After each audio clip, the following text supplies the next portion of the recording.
일본 정부가 강제징용이나 징병 같은 말을 지우고 역사를 왜곡한 초등학교 교과서를 새로 채택했습니다. 독도는 일본 고유 영토라는 억지 주장도 강해졌습니다. 도쿄 현영준 특파원입니다. 일본 교과서 검정심의회를 통과한 초등학교 학생들의 사회 교과서입니다. 일본의 태평양 전쟁 역사를 가르치는 단원에서 현행 교과서는 조선 사람들을 징병해 전쟁터에 내보냈다고 기술했지만 새 교과서엔 징병했다는 말이 쏙 빠졌습니다. 또 다른 교과서에서는 조선인이 강제로 끌려왔다던 표현을 강제로 동원됐다는 표현으로 순화했고 일본군에 징병됐다는 말도 일본군에 참가했다는 표현으로 왜곡했습니다. 심지어 강제로 끌려와 굳은 표정으로 앉아있는 조선인 신병들 사진 밑에는 자원에서 일본군에 입대했다는 설명이 새로 붙었습니다. 교과서 내용대로라면 조선인들이 자신의 뜻에 따라 일본에 노동을 하러 왔거나 일본군에 스스로 입대해 전쟁터에 나갔다는 뜻이 됩니다. 이는 최근 일본 정부가 조선인 강제 동원과 강제 징병에 대해 유입 경로가 사람마다 다르다며 모두 강제로 끌려온 건 아니라고 주장하던 입장과 일맥상통합니다. 日本の裁判所も大変悲惨な労働だったということを認めてるんですけども、日本政府はその責任を全く認めないし、強制労働ということも否定したがっているというのが現実。 독도가 일본 고유의 영토이며 한국이 불법 점거하고 있다는 내용도 여전합니다. 특히 한 출판사가 독도를 일본의 영토라고만 표기하자 교과서 검정심의회는 일본의 고유한 영토로 고치라고 지적했습니다. 일본이 고유라는 용어에 집착하는 건 독도가 역사적으로 한 번도 다른 나라의 영토가 된 적이 없다는 주장을 강조하기 위한 겁니다. 게다가 조선인 6천 명 이상 학살된 관동 대지진 관련 내용이 통째로 빠져 어린 학생들은 이 사실을 학교에서 배울 수 없게 됐습니다. 도쿄에서 MBC 뉴스 현영준입니다. 박근혜 전 대통령의 탄핵 심판을 앞두고 계엄령 검토 문건이 만들어졌는데요. 이걸 작성하도록 지시한 의혹을 받고 있는 조현천 전 국군 기무사령관이 도피 5년 만에 오늘 귀국합니다. 검찰은 중단됐던 계엄령 문건 의혹을 다시 수사할 예정입니다. 정상빈 기자입니다. 최순실 국정농단 사태로 전국에서 촛불 시위가 벌어졌던 2017년. 당시 국군 기무사령부는 헌법재판소가 박근혜 전 대통령의 탄핵을 기각할 경우 사회적 혼란이 일어날 걸로 예상하고 이른바 계엄령 문건을 만들었습니다. 문건에는 촛불 집회가 확산하지 못하도록 시민들의 휴대전화 전파를 방해하고 국회를 무력화하거나 언론을 검열하는 등 구체적인 계엄 실행 방안이 포함됐습니다. 책임자로 지목된 건 조현천 전 기무사령관. 조 전 사령관은 당시 계엄령 문건 작성 태스크포스를 구성해 문건 작성을 지시하고 이를 당시 한민구 국방부 장관에게 보고한 의혹을 받고 있습니다. 2017년 9월 전역한 조 전 사령관은 그해 12월 미국으로 출국했습니다. 그리고 5년 3개월간의 도피 생활을 마치고 오늘 귀국합니다. 지난 2018년 문재인 전 대통령 지시로 군과 검찰이 합동수사단을 꾸려 계엄령 문건에 대한 수사에 나섰지만 조 전 사령관을 조사하지 못하면서 수사는 멈춰섰고 결국 합수단은 조 전 사령관에 대한 기소 중지 처분을 내렸습니다. 당시 합수단은 조 전 사령관에 대한 체포영장을 발부받아 여권을 무효화하고 인터폴에 수배를 요청했지만 끝내 신병을 확보하지는 못했습니다. 계엄령 문건이 보고됐을 것으로 의심되는 박근혜 전 대통령과 황교안 전 국무총리, 김관진 전 청와대 안보실장 등 윗선에 대한 수사도 진행하지 못했습니다. 이후 조 전 사령관은 윤석열 정권이 출범한 뒤인 지난해 9월 현지 변호인을 통해 국내에 들어와 수사에 협조하겠다는 의사를 밝혔고 그로부터 6개월 만에 귀국을 결정했습니다.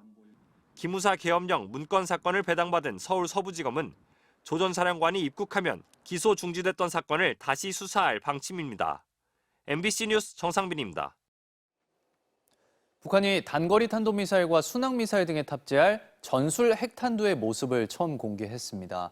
핵무기 실전 능력을 과시하면서 위협을 극대화하려는 의도로 보입니다. 이기주 기자입니다. 북한 관영 매체인 조선중앙통신이 공개한 전술 핵탄두 화산 31의 사진입니다. 전체적으로 국방색을 띠고 있고 앞부분에는 빨간색이 칠해져 있습니다. 사진 속 벽면에 걸린 액자에는 화산 30일 장착 핵탄두들, 600mm 초대형 방사포 핵탄두, 화성포 10일 니은형 핵탄두 등으로 추정되는 문구도 식별됐습니다. 길이와 직경 등의 재원은 모자이크 처리된 채 공개됐습니다. 북한이 핵탄두를 공개한 건 지난 2017년 9월 6차 핵실험 당시 장구형 핵탄두를 공개한 뒤 6년 만으로 전술 핵탄두가 외부에 노출된 건 이번이 처음입니다. 북한은 지난 열흘 동안 단거리 탄도미사일과 순항미사일, 핵 어뢰 등을 이용한 전술핵 훈련 등을 공개했지만 핵탄두 모습은 보이지 않아 일각에서는 북한의 실전 능력에 의구심을 제기하기도 했습니다. 하지만 1년의 전술핵 훈련 끝에 전격적으로 핵탄두 사진을 공개하면서 실전 배치 능력을 과시하고 핵 위협을 극대화하려는 의도로 풀이됩니다. 이런 가운데 북한은 동해상으로 발사한 단거리 탄도미사일 2발도 핵 공중폭발 타격 교육을 진행한 것이라며 핵 습격을 가하기 위한 시범 사격이었다고 주장했습니다. 북한은 또 지난 25일부터 사흘 동안 진행한 수중 전략무기 시험에서 핵 무인 수중 공격정이 41시간 27분 동안 600km를 잠항해 목표 수역에서 정확하게 수중 폭발했다며 무기 체계의 믿음성과 안전성이 검증됐다고 밝혔습니다. MBC 뉴스 이기주입니다. 중국은 우리나라 무역 수지의 주요 버팀목이었는데 몇 년 사이 상황이 완전히 달라졌습니다. 최대 무역 흑자국 지위는 이미 옛말이고 올해부터는 본격적으로 대중무역 적자 시대가 열렸습니다. 배주환 기자입니다. 올해 2월까지 우리나라는 중국과의 무역에서 50억 7,400만 달러 적자를 냈습니다. 이제는 무역 흑자국이 아닌 적자국 1위가 바로 중국입니다. 대중무역 수지 흑자는 갈수록 줄어 지난해엔 12억 1,300만 달러까지 쪼그라들었습니다. 여기에 올해는 상황이 더 좋지 않습니다. 1, 2월에 이어 3월도 적자일 가능성이 높기 때문입니다. 이번 달 1일부터 20일까지의 통계만 봐도 1년 전과 비교해 수출은 36.2% 줄어든 반면 수입은 9.1%가 늘어난 상황입니다. 문제는 대중무역 수지 적자가 굳어지는 양상을 보이고 있다는 점입니다. 대중무역 적자는 작년 10월부터 지난달까지 5개월 연속 이어지고 있는데 개선의 여지는 좀처럼 보이지 않습니다. 그나마 비중이 가장 높은 반도체 수출 회복에 희망을 걸 수밖에 없지만 과거와 같을 수는 없다는 게 무역협회의 분석입니다. 메모리 반도체의 경우에는 단가 변동이 크기 때문에요. 하반기에 다시 단가가 빠르게 회복이 되면 대중무역도 아마 흑자로 반전될 수는 있습니다. 다만 이제 과거와 같은 그런 시대는 조금 어려운 건 사실입니다. 지금 같은 상황이 이어져 올해 최종적으로 적자를 낸다면 대중무역 수지는 1992년 이후 31년 만에 처음으로 적자를 기록하게 됩니다. MBC 뉴스 배주환입니다. 코로나19 확진자의 격리 기간을 현행 7일에서 5일로 줄이는 방안이 검토되고 있습니다. 정부는 오늘 중대본 회의에서 코로나19 위기 단계 조정 로드맵을 확정 발표합니다. 박솔릭 기자입니다.